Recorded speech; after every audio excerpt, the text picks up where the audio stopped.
Située au cœur de la capitale tunisienne, la lagune de Sijoumi abrite une centaine d'espèces d'oiseaux, notamment des flamants roses, des goélands ou encore des canards.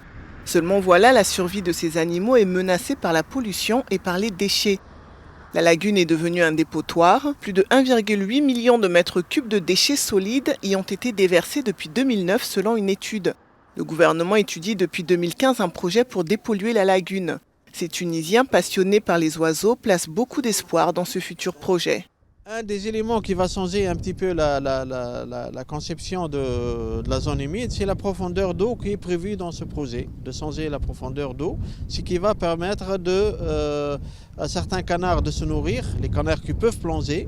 Par contre, les canards qui sont des canards de surface, ils n'arriveront plus à trouver de la nourriture et du coup, ils ne vont plus rester dans cette zone humide. Pourtant, ce futur projet, estimé à environ 130 millions d'euros, ne fait pas l'unanimité. Les militants écologistes craignent un impact négatif pour les oiseaux. Ils souhaiteraient quelques modifications dans les travaux pour limiter la bétonisation du site. Mais pour la directrice du projet, il faut agir rapidement.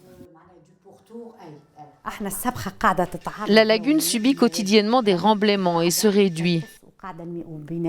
Il y a des constructions et des décharges anarchiques. Si nous ne faisons rien, elle va disparaître. Compte tenu de sa biodiversité unique, ce site est considéré comme l'une des plus importantes zones humides d'Afrique du Nord.